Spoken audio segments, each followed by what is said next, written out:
Buenos días, doctor. Buenos días, compañeros. El día de hoy les voy a hablar acerca de la negociación colectiva en el anteproyecto del Código de Trabajo. La negociación colectiva es el proceso de toma de decisiones que hay entre las partes que representan intereses de los empleadores y de los trabajadores, con el propósito primordial de llegar a un acuerdo plasmado en un conjunto de normas que regulen los temas de fondo y los procedimientos de la relación del empleo. Aquí se ven básicamente aspectos tales como la creación de estabilidad del empleo, el tiempo de trabajo, los incrementos salariales o mejoramiento para las condiciones de trabajo. Una característica de la negociación colectiva en el Perú es que se trata de un factor decisivo para ampliar los derechos laborales y mejorar las condiciones de un número cada vez mayor de trabajadores. Asimismo, mencionar que la negociación colectiva es un instrumento coadyuvante de la paz social a través del mejoramiento de las condiciones económicas y laborales en que se ejercita al trabajo, permitiendo solucionar problemas que no se podrían resolver adecuadamente, sino por medio del diálogo y a través del intercambio de ideas. Para que esta negociación sea efectiva, es necesario partir de dos principios rectores, lo cual es la negociación libre y voluntaria y la buena fe. La negociación libre y voluntaria implica la libertad para decidir si negociar o no, el nivel de la negociación y la posibilidad de llegar a un acuerdo, y entendemos por buena fe negocial a la obligación moral o conductual que genera la negociación entre sus participantes. Es decir, que los negociantes deben estar dispuestos a cumplir con su deber, es decir, actuar con honestidad, honradez, agotando todo esfuerzo con miras a conseguir un acuerdo como resultado de una negociación transparente, evitando así retrasos injustificados en la negociación y respetar mutuamente los compromisos asumidos. El derecho de información. A petición de los trabajadores o de la organización sindical, la parte empresarial tiene la obligación de proporcionar la información necesaria relacionada con el ámbito negocial. Los trabajadores podrán solicitar dicha información hasta con 120 días calendarios de anticipación de la fecha de culminación del convenio en curso y el empleador deberá entregarlo dentro de los 30 días calendarios de solicitada. En caso de incumplimiento por parte del empleador, los trabajadores o la organización sindical lo que podrán hacer es solicitar a través de la autoridad administrativa de trabajo y de persistir este incumplimiento, se aplicará la multa respectiva. Pero, ¿qué ocurre si en una empresa hay varias organizaciones sindicales? ¿Cómo opera la representatividad en la negociación colectiva? En tal caso, la representación recae en el sindicato que afilie la mayoría absoluta, es decir, la mitad más uno de los trabajadores. A ellos le corresponde la conducción de la negociación colectiva en lo que respecta a la parte laboral. Si ninguna organización afilia a la mayoría absoluta de trabajadores, la representación se limitará a sus afiliados, a menos que dos o más sindicatos en conjunto afilien a más de los trabajadores del respectivo ámbito. Si ello sucede, pueden acordar afiliar a la totalidad de estos en la negociación colectiva. ¿Cuáles son los niveles de negociación? Tenemos el nivel de negociación de empresa, rama de actividad y de gremio. Este de empresa se da dentro de una misma empresa. Los de rama de actividad se va a dar que aquellos en los cuales se comprende a todos los trabajadores de una misma actividad pero económica. Y el nivel de gremio es cuando se aplica a todos los trabajadores que desempeñan una misma profesión, ya sea oficio, especialidad, pero en distintas empresas. ¿Cómo se inicia la negociación colectiva? La negociación colectiva primeramente se iniciará con la presentación del pliego de reclamos. Este vendrá a ser el pedido formal que presenta la organización sindical ante el empleador. Si es una negociación a nivel de empresa, el contenido debe contener sus pretensiones de estos trabajadores sobre las condiciones de empleo que serán objeto de debate durante la negociación colectiva. También puede mediar la autoridad administrativa de trabajo si es a nivel de rama o actividad o gremio. Dentro de las etapas del procedimiento tenemos la negociación directa. La negociación directa viene a ser la primera etapa del procedimiento de la negociación colectiva. En esta etapa inicial, las partes proceden a discutir sobre el pliego presentado. Dicha reunión se puede dar dentro del centro de trabajo o en otro lugar distinto. El pliego de reclamos está constituido por un documento que contiene los puntos de petición de la organización sindical o de los trabajadores reunidos presentada a los empleadores. Dicho documento sirve como base para una posible solución ante las autoridades de trabajo. Esta se debe iniciar dentro de los 10 días calendarios de presentado el pliego de reclamos. Considerar que debe ser admitido por la Autoridad Administrativa de Trabajo y también por el Ministerio de Trabajo y Promoción del Empleo.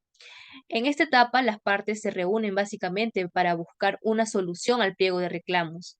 Las partes pueden suscribir acuerdos tanto parciales o totales, las cuales serán inmersas en el convenio colectivo en caso de llegar a un acuerdo final. La segunda etapa que tenemos es la conciliación. La función conciliadora está a cargo de un cuerpo técnico especializado y calificado del Ministerio de Trabajo y Promoción del Empleo. Esta ocurrirá dentro de los 5 días siguientes de agotada la negociación directa sin un acuerdo integral. Cualquiera de las partes podrá solicitar a la autoridad administrativa de trabajo que se convoque a una conciliación. No existe un plazo establecido para su duración. Se realizan las reuniones que fueran necesarias. Sin embargo, si una de las partes no concurre a esta conciliación o si de hacerlo no estuviera de acuerdo en proseguir con ellas, se tendrá que entender por concluida esta etapa. La finalidad de esta etapa básicamente es que un tercero coadyude a las partes a dar solución a la controversia derivada del pliego de reclamos. Este tercero imparcial buscará que los trabajadores y el empleador lleguen a un acuerdo armonioso sin la necesidad de recurrir a la etapa de la huelga o al arbitraje. En ambos casos, el procedimiento de conciliación deberá caracterizarse por la flexibilidad y la simplicidad del desarrollo. Si las partes la autorizan, el conciliador presentará las propuestas de solución para las que las partes aprobar o bien rechazar. Cualquiera de las partes podrá poner fin cuando lo considere necesario. El convenio colectivo básicamente es lo que se busca, llegar a plasmar lo conseguido durante la negociación en un documento jurídico en el que se van a plasmar los acuerdos a los que han llegado las partes. Este tiene fuerza vinculante. Es de obligatorio cumplimiento y no podrá ser modificado ni dejado sin efecto en perjuicio del trabajador por contrato individual o de trabajo o por acto unilateral del trabajador. Este no podrá contener beneficios o derechos menores a los establecidos en las disposiciones legales imperativas. Aquellas cláusulas que infringieran esta disposición serán declaradas nulas. Su vigencia es la que acuerden las partes. Vencido este plazo de vigencia, las cláusulas continúan rigiendo indefinidamente mientras no sean expresamente modificadas por un convenio colectivo posterior, salvo aquellas que por su naturaleza tengan un plazo determinado. Continuará en vigencia en caso de fusión y cualquier norma de transmisión de la empresa, hasta su sustitución por otro convenio colectivo que involucra a los trabajadores comprendidos en su ámbito de aplicación.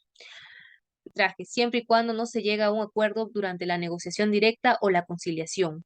Aquí las partes podrán someterse al arbitraje, que viene a ser el procedimiento a través del cual una controversia es sometida por acuerdo de las partes a un tercero denominado árbitro, quien es el que da o pronuncia una sentencia. Es lo más parecido a una actuación judicial, en donde las partes designan a un tercero árbitro o bien a un tribunal arbitral y aceptan que su decisión sea vinculante.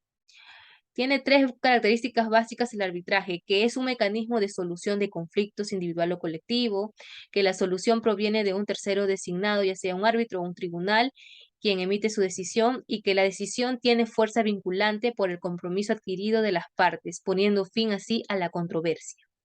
La decisión del árbitro se plasmará en el laudo arbitral, que constituye la culminación del proceso arbitral. Hay que señalar que hay dos tipos de arbitraje. El arbitraje voluntario, que viene a ser la opción voluntaria de las partes. Fracaso de tanto de la etapa de la conciliación como de la negociación directa. Y el arbitraje obligatorio es aquel que se realiza prescindiendo de la voluntad de las partes e incluso en contra de estas, pues una vez producido el desacuerdo definitivo de estas en la negociación colectiva, el conflicto es sometido al arbitraje, normalmente a cargo de una autoridad pública o de un órgano arbitral público preestablecido. Esta modalidad viene a obedecer a la idea que el Estado es quien debe resolver el conflicto laboral cuando las partes no lo han hecho, al fin de así garantizar la paz social. Y la huelga, que vendría a ser un mecanismo último o extremo, que se utiliza como una alternativa cuando ya se ha agotado todas las vías de mecanismo de solución. Al respecto, existen varios criterios de procedimientos prescritos en el texto único ordenado de la Ley de las Relaciones Colectivas y su reglamento, el Decreto Supremo 010-2003, TR. La paralización intempestiva es una huelga atípica. De no ir por la vía arbitral, los trabajadores pueden alternativamente declarar la huelga, en cuyo caso las partes o autoridad de trabajo designarán a un mediador. La huelga viene a ser una suspensión colectiva de trabajo aprobada mayoritariamente y de forma voluntaria por los trabajadores de una empresa dentro del centro de labores. Gracias.